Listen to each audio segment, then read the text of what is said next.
Bray Wyatt and Terry Funk tributes were absolutely beautiful. Pretty much everything. The roster paying respect, Eric Rowan and Braun Strowman being here, the chair, wrestlers wearing armbands, Cody Rhodes talking about Terry Funk's career, LA Knight being trusted and blurring the lines between fiction and reality, and I think he did a wonderful job. And also Finn Balor versus LA Knight, two of the biggest Bray Wyatt's rivals. And this is going to be a bit of a different review because I don't really care about matches. It's really hard to talk about wrestling, think about wrestling without talking about or thinking about Bray Wyatt. You go to X, you see Bray Wyatt. You go to YouTube, you see Bray Wyatt. That's literally, I believe I speak for most of you guys, that's literally the only thing on our minds right now when it comes to pro wrestling. But I think WWE did a wonderful tribute to Bray Wyatt, also considering the fact that they did it so quick.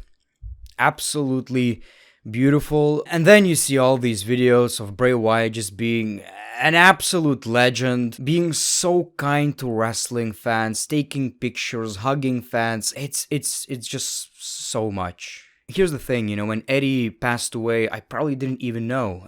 When Chris Benoit passed away, I was 7 years old. I do remember reading it on a paper, and even in Lithuania, people talked about it. But now, when you're 24 years old, you kind of understand it better. And Bray Wyatt was one of the main eventers, active competitor, someone that we expected to come back, someone that created so many big moments. He was such a big part of pro wrestling, so creative, and looking back, man, so many awesome moments, so many memorable moments, championship wins, rivalries, storylines, matches. He always had this deep meaning with his promos, and honestly, sometimes it just went over my head to the point that I'm gonna be honest, I've said this before, I was like, I don't get it. But, rewatching those promos now, actually paying attention, he was good, man. He was so good. I hate when people now talk about his booking. Of course, sometimes, a lot of times, we didn't get the proper payoff. But what's important right here, and this is a thing that I realize over and over again, is the moments that pro wrestling gives us. And Bray Wyatt created quite a few of those. And this is just a proof, man. Nobody is going to talk about, well, Bray Wyatt should have won this, or this should have been booked differently. At the end of the day, we're all going to talk about the good stuff, the good moments, the matches he had, the characters he created, the emotional promos. We're going to talk about Bray Wyatt's moments. And it's weird as a content creator. I was thinking, all I want to do right now is talk about Bray Wyatt, but I don't want to milk the situation. I've seen many content creators just putting sad thumbnails, and it's tasteless. But since this is a SmackDown review, something I would do anyway, and it was all about Bray Wyatt, I figured, we're just gonna talk about Bray, and I believe that's all you guys want. I've watched Bray Wyatt ever since he was Husky Harris in The Nexus, so I pretty much saw the entirety of his career. Obviously, I don't know how he felt, but all we know is he absolutely loved professional wrestling, and I'm just happy that hopefully he got to live his dream. He accomplished everything. He won both major WWE championships, he created many moments, showed his creativity to the world. I don't know, some of us believe in afterlife, some of us don't, but right now the most comforting thing is just imagining that Bray Wyatt and Brody Lee are together again. And I'm happy that WWE said, F with the plans, this is Bray Wyatt's show.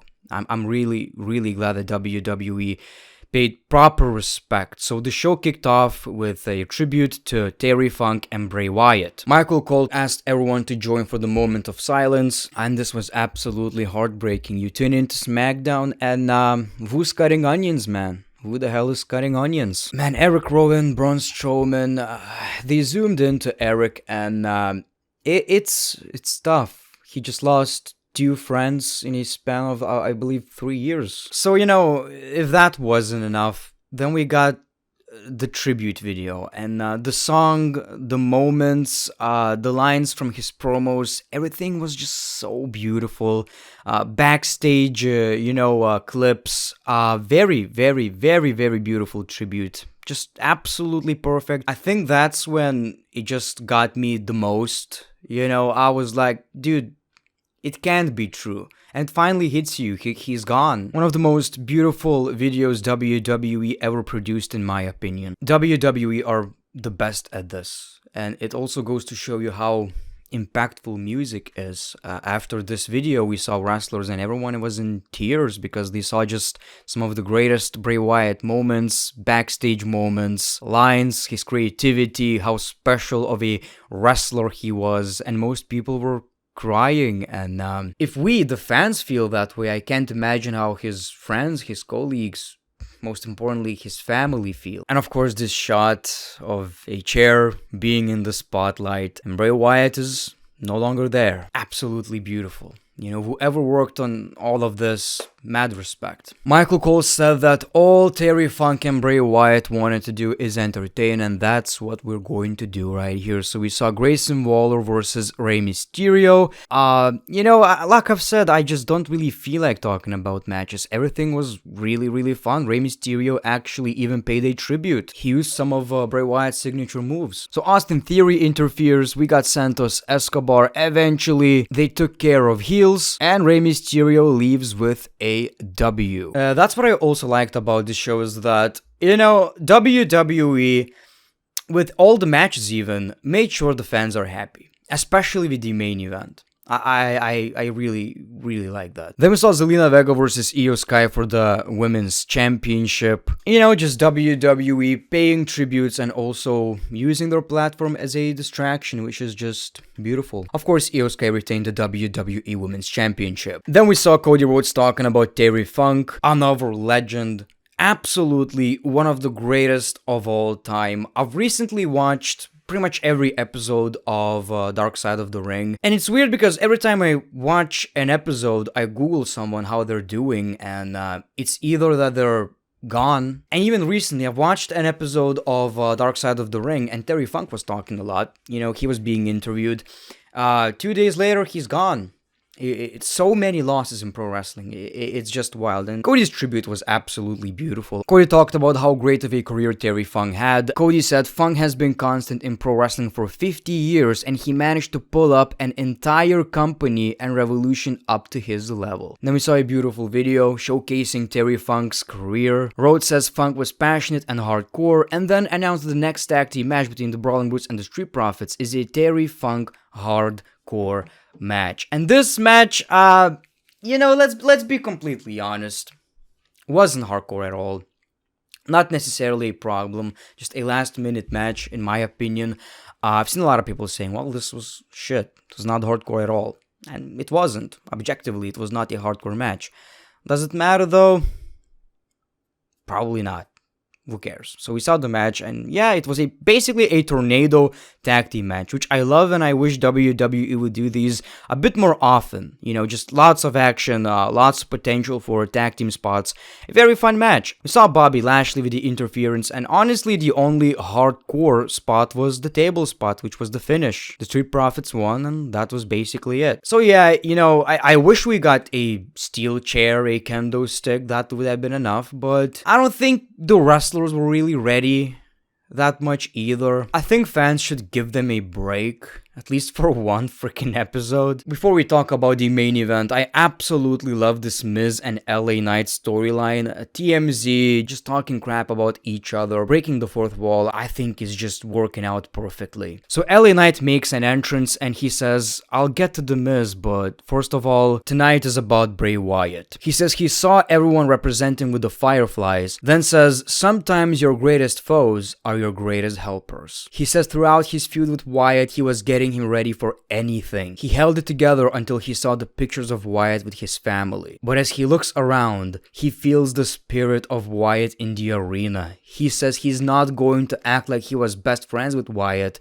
but he thanks him. If that doesn't prove you how much WWE trust, are going to push LA Knight, I don't know what will. WWE trusted him in such a big position, paying tribute to Bray Wyatt in the main event, and I think he did a wonderful job just blurring the lines between fiction and reality. LA Knight was last Bray Wyatt's rival, so it was fitting. I've seen people saying LA Knight is overrated in the ring, which I don't agree with. I think he's great. I've seen people saying LA Knight is overrated on the microphone. He gets, bodied by The Miz. I also disagree. This was your proof. Give this man a microphone and he's going to make it work. And then he talked about The Miz. I like that this storyline keeps breaking the fourth wall. He said, even when you had a stunt double, he was more popular than you. And when you were a WWE champion, you were third wheeling to John Cena and The Rock. He tells The Miz he'll meet him anytime, any place, but advises him that in the words of a wise man, The Miz should run. Absolutely perfect. Absolutely perfect. Like I've said, the tributes have been amazing tonight. So then we got Finn Balor versus LA Knight, two of the biggest Bray Wyatt's rivals. Obviously not the biggest, we all know that. It's Randy, Cena, Daniel Bryan, but these are some of the most recent and the ones that are actually on the roster, so I think really fitting. And the match was really good, obviously, but what I did like about it is that WWE said, well, tonight in the main event, we're not gonna do any shenanigans. We're gonna have a fair match, pay the tribute, and give the fans what they want, and make sure the fans leave happy. So LA Knight actually wins the match fair and square. That's what the fans want, that push, and that's probably, just like Michael Cole said, that's probably the biggest LA Knight victory in his career. He just defeated Finn Balor fair. After the match, LA Knight points to the sky, does his signature LA Knight chant thing, and yeah, that was your show until, we heard the Fiend sound effects of lights turning off, and we saw the lantern. That's the most beautiful way to pay tribute to Bray Wyatt. Just this shot on the Titantron of Bray Wyatt being in the ring, looking at the Titantron, and we see the lantern, fireflies in the arena. Beautiful stuff. So WWE did an amazing job with the tribute show, and that's all I have for you today. Thank you for watching this video, and thanks to Bray Wyatt for all the memories. The Great One, peace, love, and hugs. It's been a pleasure.